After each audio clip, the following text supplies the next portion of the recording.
Well, hello there and welcome back to the stables. So you decided to buy a horse. I sure hope you've given this considerable consideration. I've hoped that you've leased a horse or at least had an experience of working around a horse. The thing to remember is when you're buying a horse is don't be sold on the first one. Like I said before in our last video. Shop around. Look over the net. Look at the papers. Try to get one close by. But if you have to travel, make sure you travel with somebody that knows horses. Take somebody like your trainer or a parents, of course your parents, or take, like I said, a trainer or somebody who's very experienced with horses with you. Remember, 2 pairs of eyes are better than 1. Now you're ready to buy. You decided you want to buy a horse and take care of this horse and do everything that you can for him and have a life of an equestrian.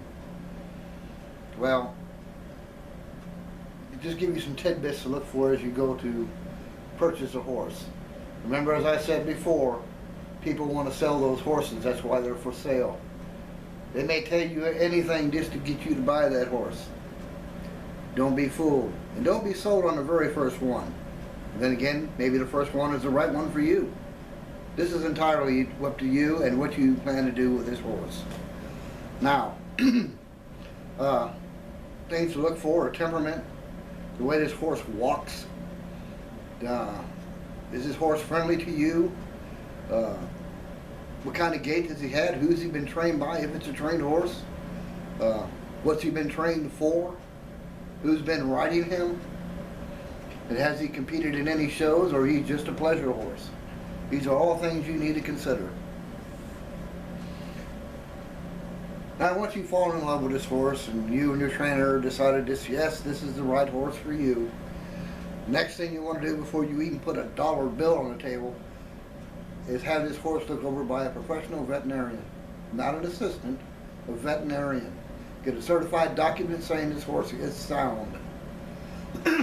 There are things a vet will notice that you won't notice. Certain things the vets can do that you can't do. And we'll look to see if this horse is sound. Please don't jump into anything. Talk to that veterinarian. Listen to what the veterinarian has to say. And get that document, the veterinarian sheet. Now, once the veterinarian has passed this horse as sound and fit for you to own, now comes the price of paying for the animal. Make sure you get every document that this horse has. If this horse has been previously owned, get those ownership papers too.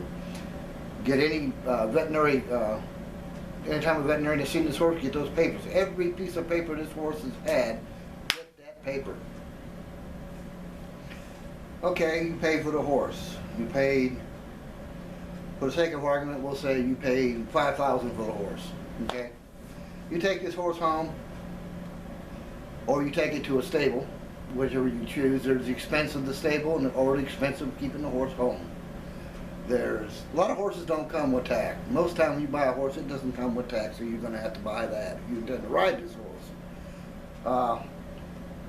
But choosing a stable, if you don't have a facility at home to ride at or whatever, you know, you want to check your stable prices. You want to see what condition the stalls are in and what condition the stable itself is in. You want to talk, if possible, to people who ride there and get their opinion on the stables. These are things you want to do before you go buy the horse. Let's just put it in perspective here. Once you've chosen the stable, you bring your horse there, you want to find out what you're going to get for your money. Stable and the horse can cost anywhere from $200 to $500 a month, depending on where you stable. They can go up even higher than that, depending on the quality of the stable.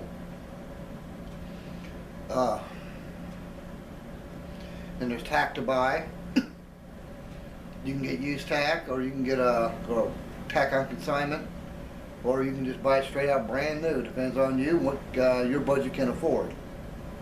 Also, grooming supplies, polo wraps, whatever, whatever the case may be. These are things to consider. Now, after considering that, you have to consider a farrier too. This horse has to have shoes, and so you want to check around for a good farrier. Uh, once you've done that, you're all set up. There are so many things that are involved with owning a horse. There's shots, there's that the horse has to have to prevent from getting ill. There's farriers, like I said. I mean, the list goes on and on and on. It's a never stopping way. This is a lifetime commitment. I mean, it's isn't something you just do overnight, like buying a dog and, oh boy, we got a dog now. You know, go buy a 10-pound bag of dog food, give him a bowl of water, and away you go. You know, this is a horse. It has to be tended to every day.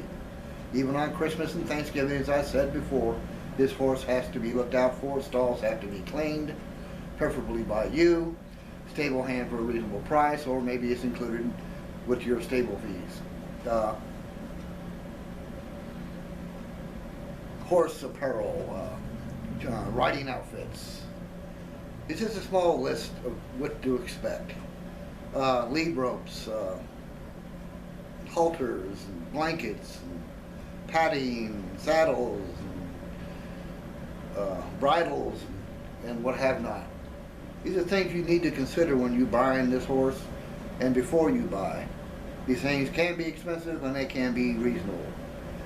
Horse spray, cleaning shampoo, things like that, you can get them for a good reasonable price at a tack store, or you can go to a local Walmart and pick up the same thing.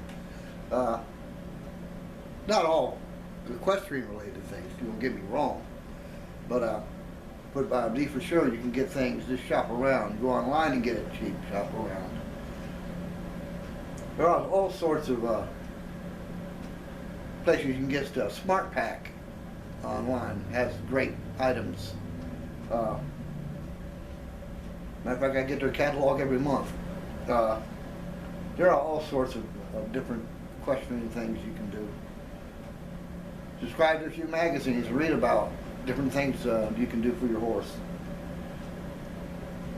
Now I hope this has helped you out a little bit, give you some general idea of what to expect.